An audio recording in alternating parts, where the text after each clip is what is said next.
Good morning, everyone. We've lost 5 minutes, but that's okay, we can cope. I'd like to welcome you all and thank you for joining us this morning. I hope you've all managed to find some breakfast and a warm beverage in this cold and wet morning. In the spirit of reconciliation, I'd like to say that Business SA acknowledges the traditional custodians of country throughout Australia and the connections to land, sea and community. We acknowledge the Kaurna people and that are the traditional custodians of the Adelaide Plains and pay our respects to elders past, present and future, and extend that respect to all Aboriginal and Torres Strait Islanders people here today. We recognise and respect their cultural heritage, beliefs and relationship with the land, and we acknowledge that they are of continuing importance to the Kaurna people living today. I'd also like to pay tribute to Queen Elizabeth II with the news of her passing, which we all woke to this morning. To quote our Prime Minister, "The Queen was a rare and reassuring constant amid rapid change, and she set an example of dedication to duty and service above self in the 70 years of her reign, a woman of honour and humanity and humour, and she will be missed." I'm Karen Van Gorp, Senior Policy Advisor with Business SA, and it's my pleasure to be hosting this event, collaboration between Business SA and Study Adelaide. I'd like to welcome Jane Johnson, Chief Executive of Study Adelaide, and also welcome to Sarah Robinson and Michael Hugo from Skilled and Business Migration team. Lovely to have you, and please feel free to join the discussion and share your knowledge and experience. I'd also like to welcome the Study Adelaide team and of course Hughes PR, who've assisted with the preparation of this event. I'd also like to extend a very warm welcome to all Business SA members and to anyone who's joining us for the first time today. So just a few housekeeping points before we jump into the topic today. It is, of course, a non-smoking venue,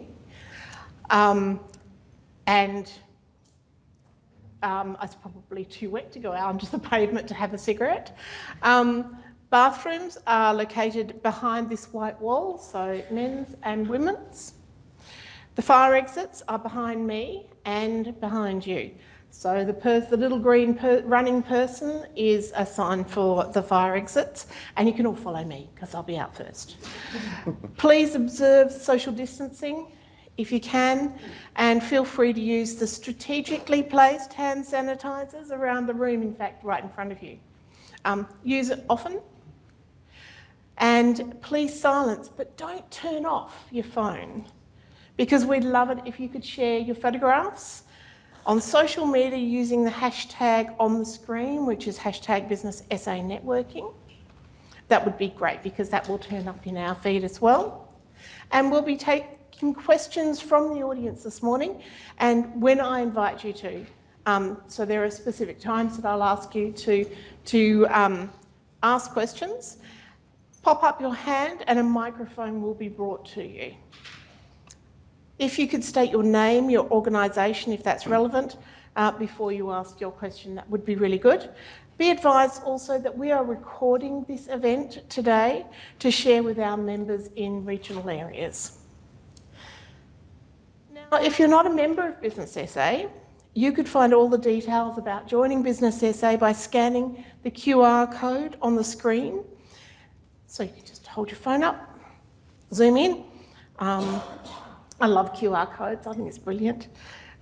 Members receive many benefits to help growth, compliance, information, of course, networking.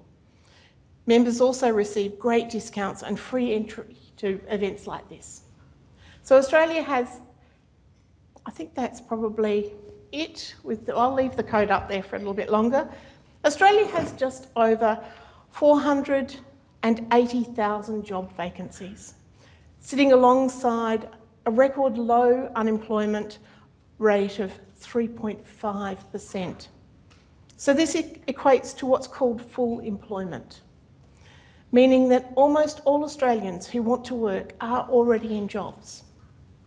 South Australia has a 4% unemployment rate, the highest in Australia, and 24,500 job vacancies.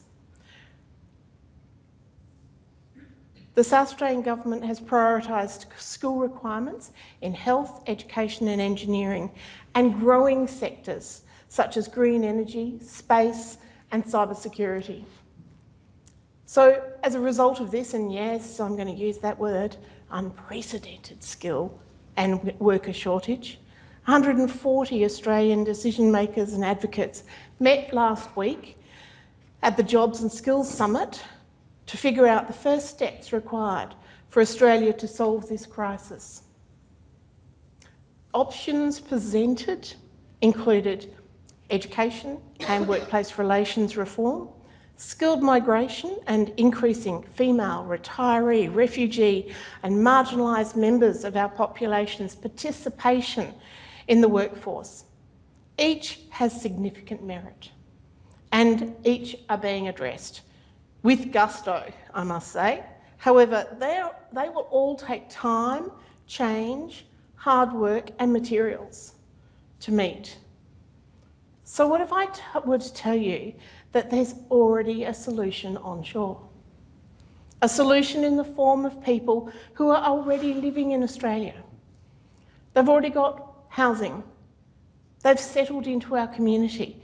They've got the right to work in Australia and they're highly educated by local Australian institutions. The solution's here in the form of international graduates. So last year, full-time employment rate of international graduates in Australia was 43%, compared to 69% for domestic graduates, a whopping difference of 26 percentage points. So this opportunity was not lost on the Jobs and Skills Summit, with a commitment coming out in the first flush of announcements with a proposal to increase the duration of post-study work rights by allowing 2 additional years of stay for recent graduates with select degrees in areas of verified skill shortages to strengthen the pipeline of skilled labour in Australia. The government will announce which degrees will be included in October, but we can expect nursing, engineering, IT and data degrees to be the top of the agenda and to help fill the major job shortages in the Australian economy. However, it has been reported that these graduates are waiting, driving Ubers, for up to 10 months to get these visas. So that's our job. We'll be advocating for the reform of the visa approval process along with the Australian Chamber of Commerce and Industry and many other industry organisations. And we know the government's committed to provide an additional $36.1 million for visa processing and to support a surge capacity of 500 staff over the next 9 months. So work is being done in that area. If that was a hurdle that anyone had considered, we just need to get to know and employ these people. As Universities Australia Chief Catriona Jackson said, Canada, the UK and US have rolled out the red carpet. They're doing much better than us in retaining these young people. So how can we access this pool of highly skilled workers and keep them in Australia? Keep them in South Australia, to be parochial. We'll now move to a panel discussion that is structured around 3 themes. Why take on an international graduate? What are the perceived hurdles and what does success look like? And I'm convinced, how do I do this? So I'd like you all to ask questions of the panel during each theme discussion, and as I said before, I'll open the floor to discussion. I'd like to invite Jane Johnson to join us. Thank you, Jane. Study Adelaide's been introducing international student graduates to the South Australian job market for many years, and Jane is the Chief Executive, will guide us through the opportunities, address perceived hurdles, and tell us how to start dipping into this pool of local talent. Supporting Jane on our panel, we have Kendall Crowe, Business SA's General Manager, Policy Advocacy and International Services, who will provide an overview of South Australian skills shortage and possible solutions. Pamela Murphy, Executive and International Coach, Global Relocation Intercultural Trainer, who will help us address common misconceptions and provide advice on employing a student originally from another country. And Ricky Lowe. Come up, Ricky, take a seat. Craig Woods, the Managing Director of Roadside Services and Solutions, was going to be with us today, and this organisation has actually a history of employing people or students or graduates, international graduates, and unfortunately he was ill today, but Ricky is one of the international graduates that Craig has employed, and he has graciously agreed to answer questions. We've quickly flipped some of the questions, but my brief chat with him this morning, he is going to be really useful. So thank you very much, Ricky, for coming in this morning at the last minute. Jane, I'd like to introduce Jane Johnson, CEO of Study Adelaide. So Jane's career in international education and marketing includes senior roles with the University of Adelaide and Study Adelaide, where she commenced as Chief Executive at the start of this year. She's working to increase awareness of Adelaide as a study destination and deliver programs to support international students in Adelaide. Study Adelaide engages business and industry in the employment of international students and graduates. Jane has led nationally award-winning destination marketing campaigns and worked with federal, state and territory governments to deliver support programs to scale to international students during the COVID-19 pandemic, which was a feat in itself. Jane, would you please explain what does Study Adelaide do? Yeah, so Study Adelaide's a partnership between the Government of South Australia and the education institutions here in South Australia. We have three main areas of focus. Firstly, we look to promote Adelaide to international students on a global stage to make sure that everybody who is considering studying offshore has an understanding of what Adelaide has to offer them. We also do a comprehensive range of programs to support international students when they arrive in Adelaide. So we want to make sure that when a student's arrived in Adelaide, they feel welcome, they feel a sense of belonging and a sense of acceptance in the community. And we do that through delivering over 80 programs throughout the year. And that includes things such as social events. Is that sorry to me? No. Anyway, we'll accept it. Move on. So we're getting feedback from people there.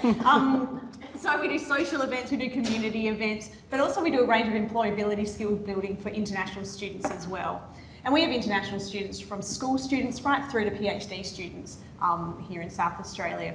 As well as that, and part of the reason we're here today is that we work to engage with employers here in South Australia to make sure that they're aware of the opportunity to employ these international students when they move from studying their qualification through to being ready to enter the job market.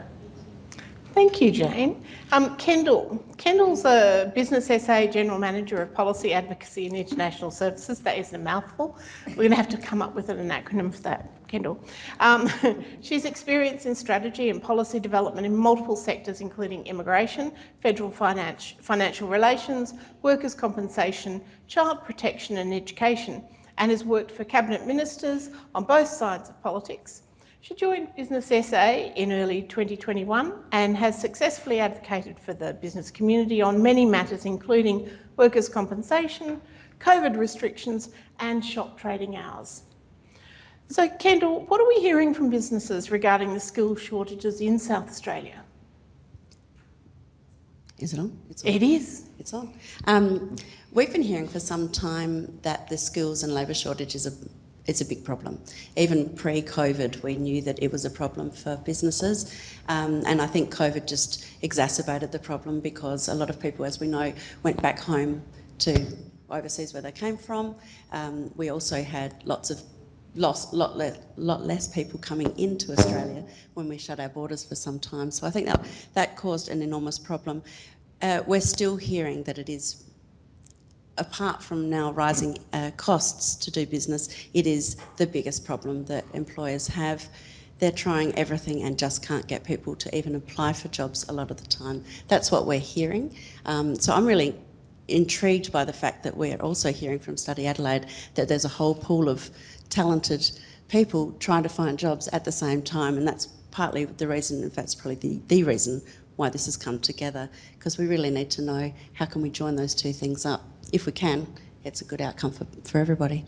So do you think employing the right international graduate could help businesses move out of this skills drought? Absolutely. I think it's about making people feel comfortable to consider a different type of person, that maybe Adelaide can be a little parochial, South Australia can be a bit parochial. We like to know everybody, everybody tends to know everybody. I think we really need to break that down a little bit and think about, okay, maybe there's somebody different that I could bring into a job. But it's that confidence of feeling okay to do that, and that they're not going to offend somebody in trying to do that. Thank you. Pamela is an intercultural professional and global relocation intercultural trainer with expertise in staff training, executive coaching and mentoring. Pamela's qualifications include intercultural studies, management and HR management. She's a certified executive coach and an advanced cultural intelligence professional. Pamela's delivered cultural training to government and a variety of industries such as water, wine, sport, tourism, engineering, investment attraction, health and education. So welcome Pamela, thank you for joining us this morning. Can you explain what benefits a business might gain from having an international graduate or professionals in their workplace? And is there any proof that that's a good thing? Yeah. Okay. Well, I think it's well known that international graduates, on many occasions, are great high achievers. There are huge expectations that they have of themselves and from their wider family and community. There's so much investment that has been made in getting them to study here and to settle here, and the expectations go way beyond just getting a degree and having a nice career. It's often, you know, to set the family up and to have a great future for the whole family and friends, etc. So I think that's a tremendous benefit for an organisation. Also, just got to look at my cheat notes. You know, you've got to realise too that, you know, especially if you're an organisation that wants to look on a wider scale to export or extending your reach internationally, you have a conduit there. A person, the international graduate, is a conduit to networks that are absolutely amazing, because a lot of the students come from very collective communities, and that's part of their cultural heritage and background, and so they're automatically connected, you know, and families help each other, and there's a huge network of people, both within Australia, they might have relatives spread all over Australia, and also from their home country and internationally. So there you have a conduit to knowledge, to expertise, to people that you might need to refer to and draw upon to, you know, grow your own business. And then there's the piece that, well, I suppose also you've got different workplace habits. Often people are used to working really hard. These young professionals really want to make it in Australia. They really want to be highly successful. There's a lot of motivation there. So you're going to get hard-working people that are willing to go the extra mile and to grow in themselves.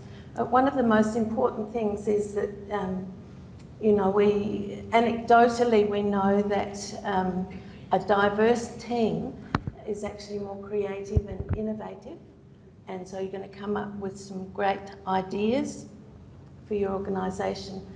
Now, research shows that yes, that is a common understanding. However, there's a piece that must be added into that, and that is for that diversity in the workplace will there's creativity and innovation connected with the diversity, together with cultural and cultural intelligence, the capability to work effectively across cultures. It's a very easy skill for everyone, the employer and the employee, to develop.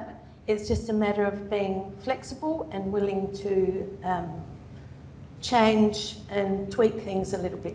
Thank you, Pamela. I think we need to come back to that a little bit later when we come around talking about what some of the hurdles and signs of success are. So thank you. And Ricky, welcome and thank you so much for coming in this morning. You've worked for 3 years, initially with the Roadside Services and Solutions, initially doing your engineering placement and then being offered a job with them.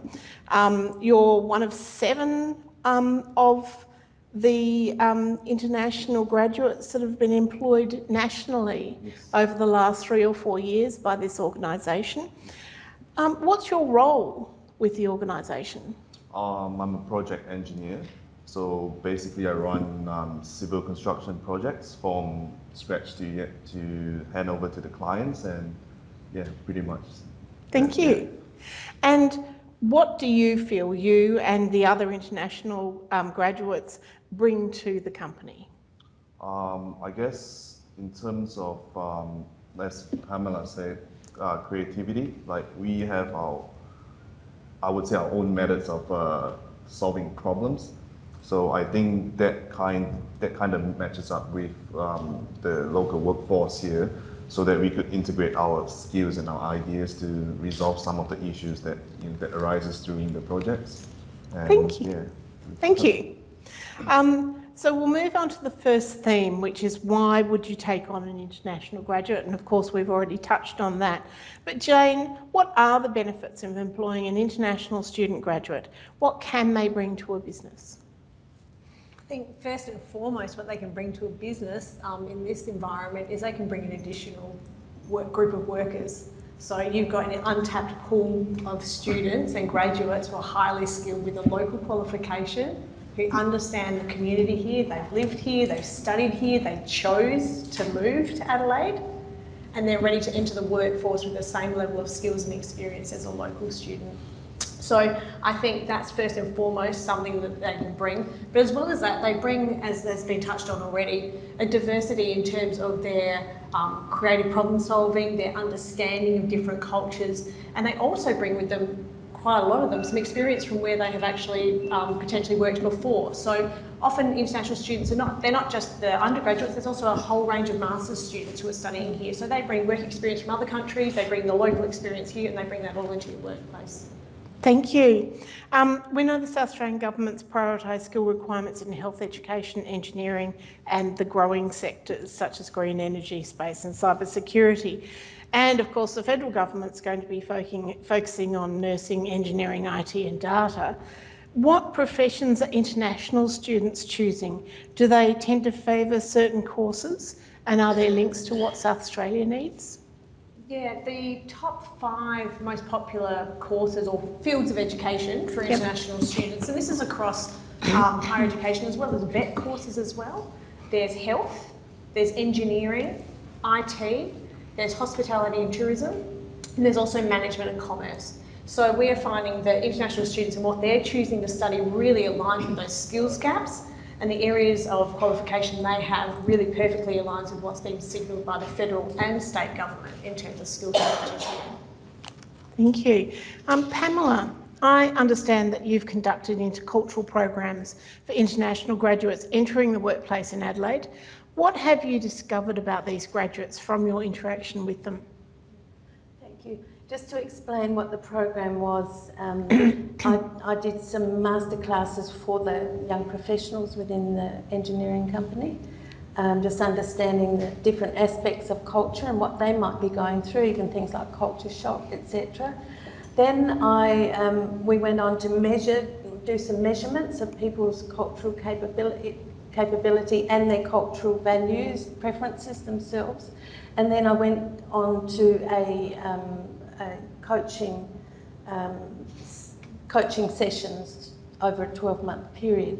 And it was during the coaching sessions that I have discovered many things from the graduates themselves, that the most engaging and wonderful people. I've absolutely loved, you know, the engagement with them.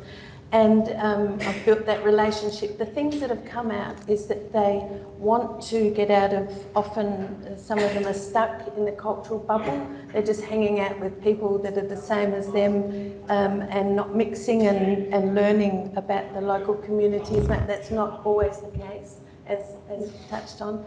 But sometimes it is. They want to get out of that bubble, but they also want to really learn professional skills. They want to learn how to break the ice when they're face to face with clients. They want to learn how to network effectively, like how do you strike up a conversation if you come to Business SA, for example, and things like that. They want to know how to just engage in very effective ways as a young professional and grow in those capabilities. And so there's that real desire there to be able to speak up in a meeting. That's often a problem, that people are just too scared with a hierarchical kind of setup, that they're scared to talk to someone in front of someone of seniority. So they want to learn how to do that. And so there has been a huge desire that I have seen to grow professional skills. Thank you. And Ricky, how long, I've got handwritten notes here this morning. How long have you been employed and how many other people are employed with this business?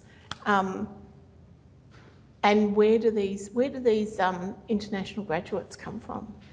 So basically, I've been with Roadside for 3 years. There's another 2 more engineers with me. They're also from Malaysia. So I'm from Malaysia as well. I think in Victoria we have, 4 engineers as well. They're from India.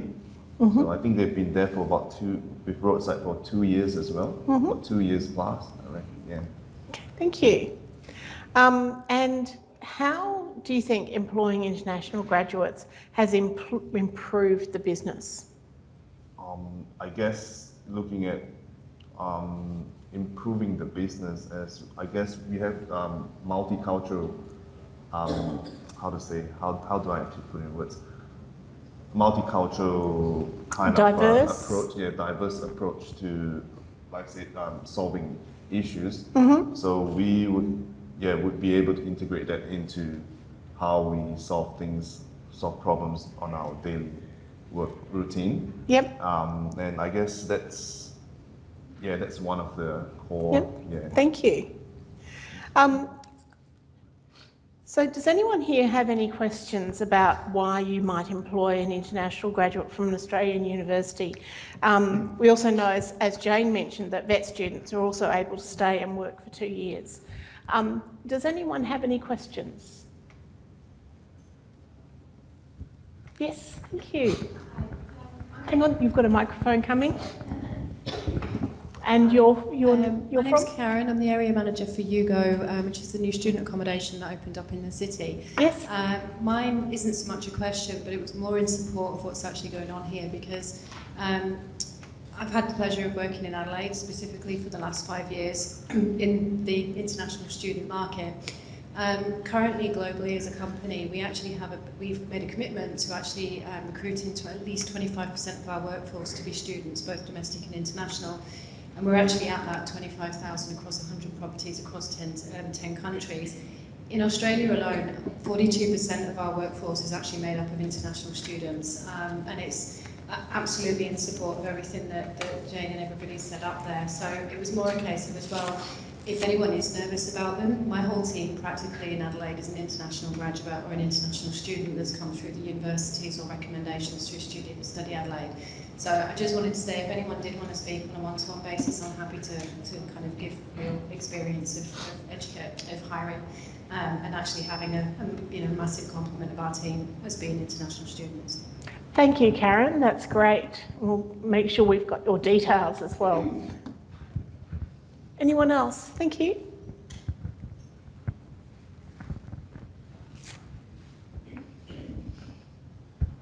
Yeah, the company I work for, we provide international graduates to business via IT internships. And a barrier that I get a lot of is there is this obviously skill shortage, but a lot of businesses aren't prepared to provide opportunities to students without practical experience.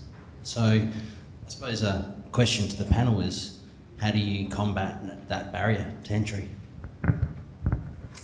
I'd say, from my experience talking with employers as well, I don't see that being a barrier only for international students. I see that being a concern about where a business would like a student to start as a graduate and where an educator potentially finishes in terms of the education piece. So there is, I think, work to be done in terms of how those students get that practical experience. I would say one thing that I know all the universities have been focusing on is the internship space, and how for some degrees that's now embedded in the curriculum, and there's either workplace integrated learning as part of it, or there's credit-bearing internships that are part of it. But I think that's part of the fact that we're in an environment now with a skills shortage where there has to be more creative thinking and more flexibility around what kind of ideal candidate a business might want, and then where there may have to be some flexibility around where they come in as a starting point. And we're starting to hear again that there is pleasingly more flexibility in terms of the experience a student will have on a practical basis. But also, again, like everybody starting out in a role, whether they're international or whether they're a local student, there is a learning curve. And I think there has to be an acceptance that there will always be a learning curve, no matter how well skilled you are in something. It is not until you get into an environment and learn the complexity of working somewhere and the specific tools and requirements, especially in IT, where there can be different platforms in different places. That's just part of, I think, the commitment a business has to make to invest in a student, regardless of who they are. We've been speaking a lot to businesses, especially in policy. We speak to businesses to find out how they're dealing with certain situations. And I heard a story from somebody last year that's really resonated with me. He said, we've now employed somebody who didn't even make it on a short list 6 months ago. He said, there's no way we would have employed this person, and now they're working on the factory floor. They're not an international graduate, but I think it was an interesting fact that a person that an employer previously wouldn't have even made it to an interview is now having to turn their mind to. And I said, how's it working out for you? Yeah, it's fine. So I think that people are going to have to just sort of lower their expectations of what it is that they want. I'm not saying, sorry, don't misinterpret me. I'm not saying that people need to lower their expectations and bring in a graduate. That's not what I'm saying. What I mean is that whole idea of I want to bring somebody in who is the perfect everything that I ever wanted. It's just not possible anymore. So people need to be really thinking outside the square and going, okay, who else is out there? Who else have I got to bring in? And so you're not going to bring in a cookie cutter version of yourself anymore. And we really need to think about that. Changing your perception of Change what your perfect perception. is. Yeah, absolutely, Yes. absolutely. Absolutely. Is there any other questions from the floor? No, that's fine. We'll move on to the second theme, which is what are the perceived hurdles? And thank you, you've just introduced that topic, of taking on an international graduate, and what does success look like? So Jane, in your experience, why are employers reluctant to employ international students? One of the main things we hear about is their concern about the actual process of bringing on an international student in terms of them being on a visa, and a misconception that being on that visa means there's work for the employer. So with the 485 visa, which is what a graduate international student can transition straight to, the employer doesn't need to do anything. So there's no sponsorship, there's no cost, there's no paperwork, there's no requirements on the employer. And I think that is one of the barriers we hear most often, is that when an international student presents and says they're on a visa, that immediately it's like, I just don't have time for this. I'm busy, I'm understaffed, the last thing I need to do is something else. But that's not the case with international students. So for an international student who studied a bachelor degree, for example, they can work for 3 years on this visa called the 485 visa.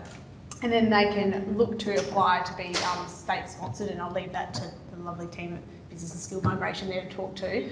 But that's an opportunity for a student to come straight into a business and work from day one. If they're doing a master's degree, it's 4 years. So that's a significant amount of time that a graduate can work in a business on that visa, and there's no restriction. So that is one of the first hurdles that we hear is, I'd love to, however, we just don't have time in terms of that visa process, when in fact, actually it's a complete misconception. Thank you. And it's been reported that among those grads who gain full-time employment, there's a significant proportion that are underutilised in sectors and in roles that might not actually match their skills, ability and qualifications. Is this a result of this hesitancy, do you think? I think it is. Yeah, I think it is. We hear from students that, you know, quite often are highly qualified, so they may have worked for a multinational company back home, in whatever their home country may be. They've come here to upskill and get a second or third qualification, but they're unable to get an entry-level job interview. So we do a lot of work with students to make sure they've got as many employability skills before they even get to the point of interview. So we do things in terms of how do you sell yourself, what's your elevator pitch, how do you make sure that you're networking effectively, what's your resume look like. So we make sure as much as possible that international students are basically ready for that interview and ready for that opportunity that they so desperately want. But it is the need of businesses to make sure that they're considering those international students, which is the part where we find that students are giving feedback that they're not necessarily getting opportunities at the level that they're qualified for. And, you know, for businesses at the level that they could really take a competitive advantage from gaining. Yes, yeah. So do you think the expectations of both the employers and the students are reasonable?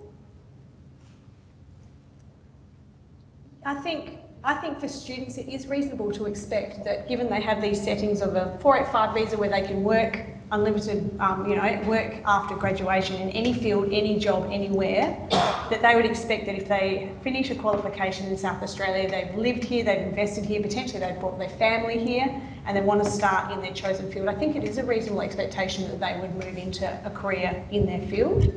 And for businesses, I think, as we've all spoken about, I think it's partly that opportunity to now broaden the mindset of where they can get this talent from. Thank you. And Pamela, what myths have you come across in relation to hiring international students? Well, I think there's a couple. One is that people think perhaps that they need to be well-travelled and know a lot of languages before they can have someone from other cultures to relate to. I get that all the time when I tell people what I do. They say, oh, you must know a lot of languages. And I say, well, not really. Well, I can speak Cantonese and a little bit of Mandarin, as well as my English, which I can usually manage. But, you know, the thing is that, and with cultural intelligence and the capability to function effectively across cultures as an employer or as an employee, you just need to have that capability. It doesn't necessarily relate to language or knowing your own culture. It means knowing how to navigate your way through cultures. And the fact that today you are all here, you know, that's a real big tick. That's qualification. You've got that desire and that motivation to know more. Knowledge is the second part, in that you know, you need to build your knowledge of specific cultures to grow in that area of your employees, and you're here today to grow your knowledge, but you need strategy and you need to be flexible. Now, the other big myth is that it's just too hard. There's too many variables. Like, how on earth am I going, apart from the languages, how on earth am I going to know all the little nuances of every culture? You know, you've got people who are, you know, used to, maybe if they're the graduates, they've had a job overseas in a multinational company, they might have experiences and habits that they're used to, having people do things for them that won't be the same here, like maybe getting them tea and coffee and serving them. There's other people's orientation towards time. Is it important to be on time? People's orientation towards rules. There's also personal things that we're dealing with, people's religious beliefs. You know, is it in Australia, we've generally, in the past, we don't talk about politics and religion. within the workplace or even in our social group, but some people it's just absolutely inseparable. So we need to have that flexibility. So I think it can be overwhelming and there can be a fear that you think, I just can't cope with all the variables, I don't know, I'm scared, so I'll just stay away from that group of people. And I've done that myself. But if we have that attitude of building relationships with people and getting to know them, then I think those hurdles can be overcome. There's no need to be fearful. Thank you. Yes, you can Just say wanted to something, ask- Kendall. Sorry, I just wanted to ask whether there's an element of self-reflection required of the business owner in being able to then bring somebody into the business who isn't of their same culture. Yes, there is. There's definitely, it's not a difficult thing to do. To develop cultural intelligence is just a matter of, as I said, having that motivation and to actually be aware, and also have that a desire to build knowledge. It's just something specific. You might have a couple of people from specific places. You don't need to know everything about the whole wide world. Just grow your knowledge of those specific cultures. So, and that can be done through, sport. If you love movies, it can be done through eating, shopping, whatever is your interest, you can grow that knowledge. So it's actually a self-reflection, doing something you really enjoy. But then there's that, the key component to it is strategizing. So before engaging with your employee, you need to have some planning, you need to be aware during the process, and that there's a checking process that you check with other people who are cultural insiders or whatever. So that's really important. So there is that self-reflective part, which is absolutely key to it. But that doesn't take a whole lot of effort. The fact that you're here today just proves that that's already in place in some ways. Can I just Thank add to you. that as well? Sorry. Yes, Jane? Jumping in. I think as well, the thing, having a number of international students work with us as well, is there's also the opportunity to learn about all these cultures. So I think there is that piece you need to be considerate of, but we've brought in a number recently of international students who are from Latin America, and the amount of different food we're getting in discussions, and somebody, deciding that the next employer is going to, who's going to be hosting these cultural events that we all get invited to, where we're actually just broadening our own perspective of the world. I think it's a really valuable piece. It's, just in addition to the actual workplace environment. So we talk about diversity, but I think the way it's actually enriches what you're actually doing and the way you consider Adelaide in terms of a global perspective is really powerful. And it's simple things like knowing where the latest empanada place is, because the staff member from Argentina will really actually tell you which ones are good and which ones are not. It's just interesting, right? Yeah. It is.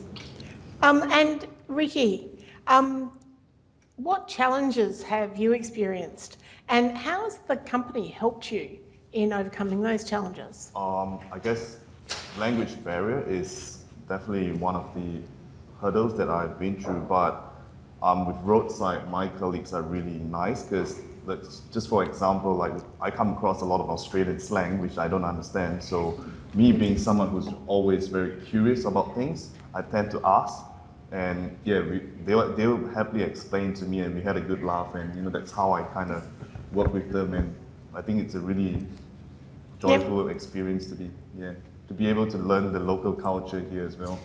So Thank you. Thanks. And how do you cope without having local experience when you first started working here? I guess it's more like just being open-minded, and you just gotta, I guess, stay hungry. Just gotta try to learn as much as you can, because I believe life's a learning process. So every step of your life, every stage of your life, you just gotta fill yourself up with more knowledge, and just be open-minded. Like there's tons of knowledge out there that you never know, and you just gotta keep improving yourself. So I guess that kind of approach, that kind of mentality gives me the opportunity to keep going higher and keep trying to improve myself. And I guess pretty much that's how I kind of look at things at work. Yeah. So you've been working for the company for about 3 years. Yes. Are you settled in South Australia? Oh yeah, pretty much so. Yeah. Yeah. Really love it. Yeah. Yep. I'm going to ask if anyone has any questions now from the floor. Thank you, Helena. Good morning. My name's Sarah. My question is for Ricky. I think it's really great that you're here today. We have a lot of businesses here that may or may not have international students. I'm Brunswick Cashflow Finance. We have 3 staff and we don't have any international students, so I'll put my hand up just there. However, it will be on my radar now going forward. When you first entered our workforce, I guess the key thing that I hear from a lot of employers is that the international students may not have the same level of skill or be good enough, the same as what we have as local students. Did you ever feel like, when you compared yourself to your colleagues, that you weren't ever good enough? Or did you feel quite on par? I understand that your communication, as you just said, might have been a slight hurdle, but as far as anything else, did you ever think that that was an issue? To be honest, I guess I'm okay. I guess I'm alright with that. Because I myself always try to push myself further. So like sometimes when I see like my colleague can do it, I'll be thinking, oh, just approach him and ask him, well, just teach me how to do it. And I could do it as well. So I don't want to sound arrogant, but I guess it's not arrogant. you know, No, it's not arrogant at all. I'm just willing to learn and just want to just keep improving myself, and that's the most important key, because I face a few of my friends who are just afraid to approach people, and I guess if you don't, you miss all the shots you don't take, so you just gotta keep trying and just go and ask questions, and you eventually learn, you eventually benefit from that, and that helps the company as well, because you improve yourself. And your qualification is exactly the same as the other person too. You've got an Australian qualification, and Australian qualifications are some of the best in the world. So. And also a level of resilience, right? Because Absolutely. learning new languages, moving to new countries, starting from, like, it's all of us, starting somewhere else all over again, learning in another language, that resilience and that drive that we find from international students is it's just actually really impressive.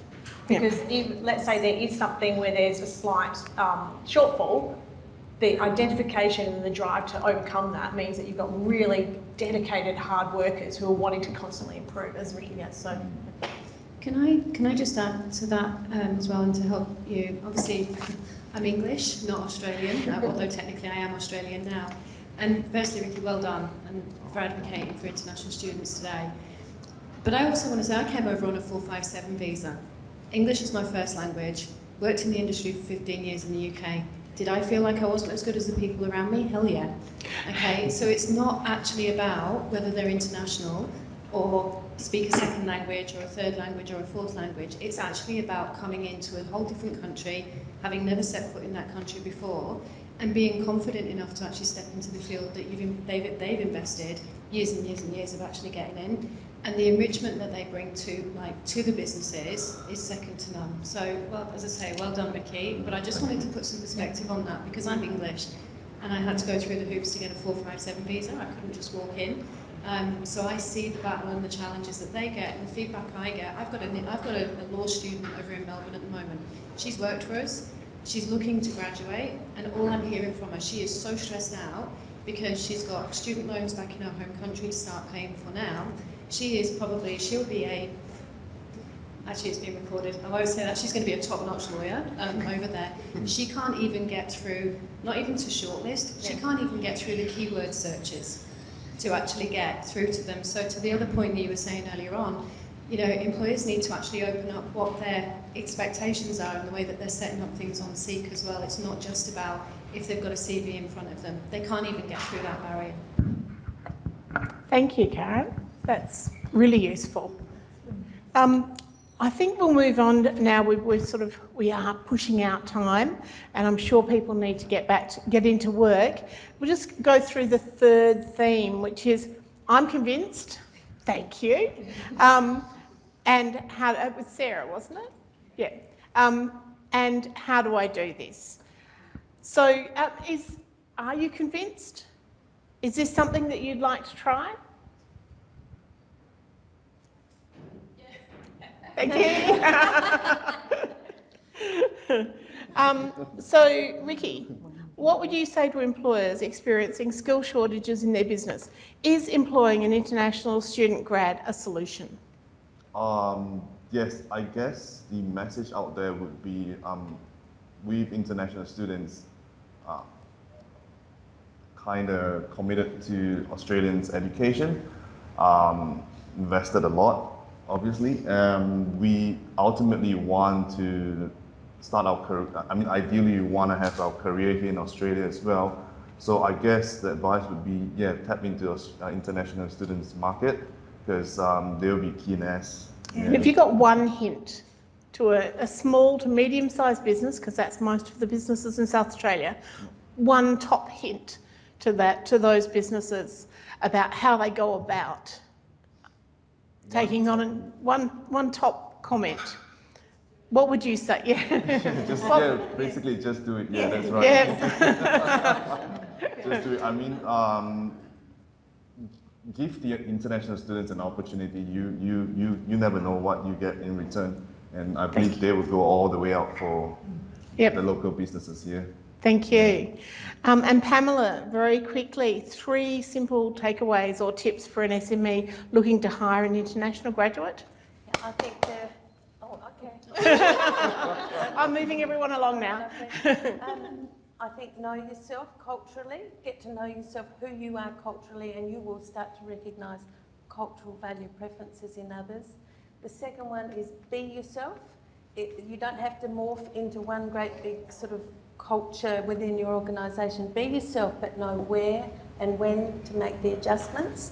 And the last one is be very careful with your onboarding process and pay more attention to what these other, what you think are assumptions. Check your assumptions about what people know and understand, and be particularly careful about that so that people know, the boundaries and the ropes in your organisation. And Jane, thanks Pamela. And Jane, what should employers do to build relationships with international students for future employment? How do you go about how should they go about recruiting? I think you could contact any of the universities. Each of the universities, and this is on your flyer, your take-home flyer, because you're convinced. The university careers teams are all there specifically to engage with businesses and get international students into roles. So I'd encourage you to engage with them. I'd also encourage you just to be familiar with the fact that there is a 485 visa. That means that an employer needs to do no work. So just to know that when that comes across your desk on a CV at any point in time, that means that an international student has full work rights for any job anywhere in South Australia for many years. The other thing would be that we have set up an employer portal, .com.au, again it's on your flyer, but that provides you with information on visas, it provides case studies on businesses here in South Australia who have employed an international student, and it also provides some FAQs for you as well. So as well, if you're interested in contacting the universities, you can do it through that site as well.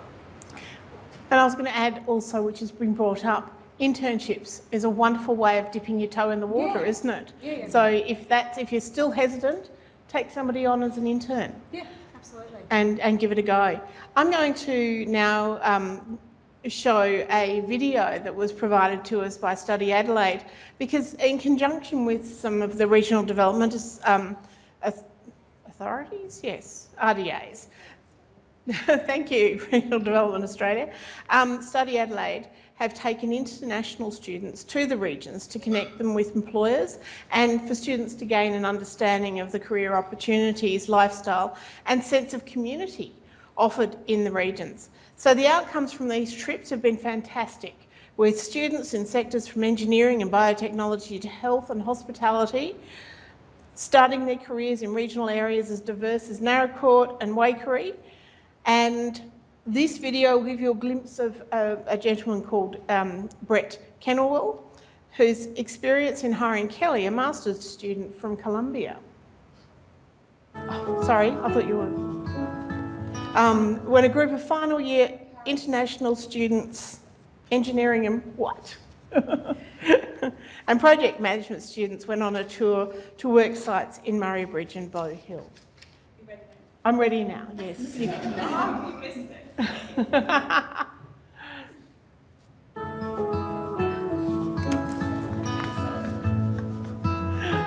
My name is Kelly Tarazona. I'm from Colombia and I'm pursuing my master's degree in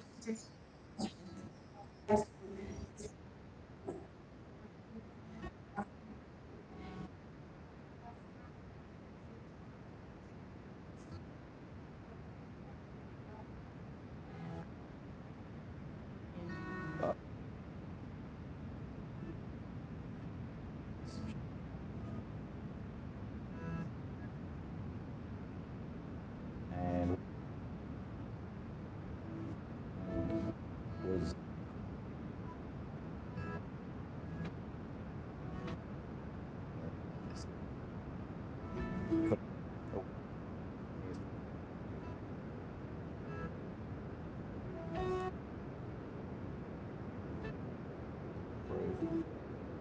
of my business.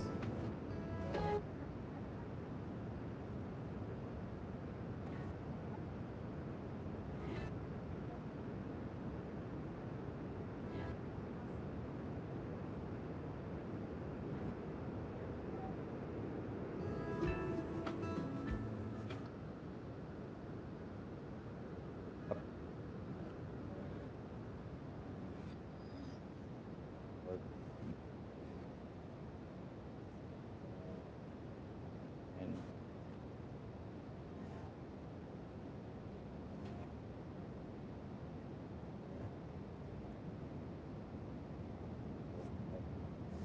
no problems.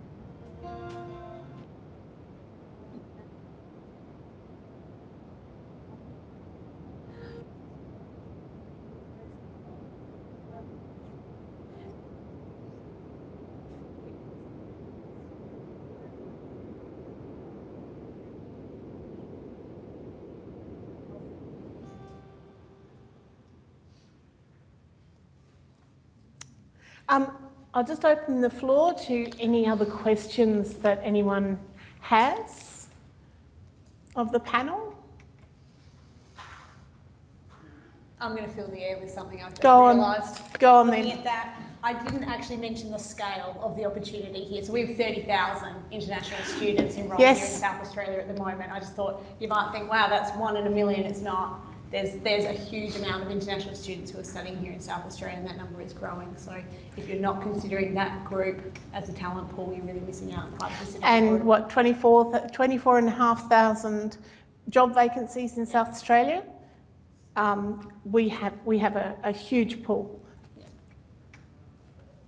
So I'm really excited about this opportunity for South Australia. And one last question, who has ideas of how we can spread the word outside this room?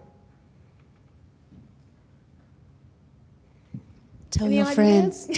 Tell your friends. Tell your friends. Tell your friends. Tell Well, this one will be friend. recorded, so at least we'll be playing it. We can have it available to other people following. One thing I'd like to just quickly add is, from both sides of this issue, we hear from businesses there's an element of fear. They don't want to offend somebody. They don't want to get it wrong, so they don't go there at all.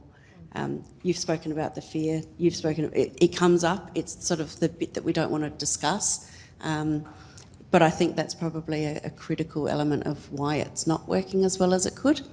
So I'm hoping that these sorts of discussions happen more and more. and like I know I'm joking about tell your friends, but literally tell your friends, because if people don't know that there's 30,000 graduates or 30,000 students here in the pipeline, if they don't know that they can go to the university and say, hey, this is somebody I need, you know, in our future planning we've worked out that in 2 years' time we're going to need this many engineers or whatever. If people don't know those things, then they can't act on it and they can't use the services that are actually already available. Can I just add something to the fear piece? I know that, you know, we're often fearful of offending people, and I think building relationships with somebody is really going to help with that. Because in a business sense, trust is built by certain groups who have certain cultural values in relationships. So if we're building a really strong relationship with someone, we can communicate across that relationship so that misunderstandings don't happen. There is also a vulnerability on everybody's part when we do this. And you spoke about this, you spoke about your curiosity, Ricky. Yeah, and so there's that vulnerability on the part of people to just gently find out what it is that could be offensive or not offensive. But most of the time, if you're building that strong relationship, you're going to know what might be offensive and not offensive. So that it just breaks down that fear, and you've got that trust, a very strong trust amongst each other, which is often built through eating, dancing, whatever you're going to do in your spare time with your employees. Thank you. Any questions? Yes? Just go down the middle.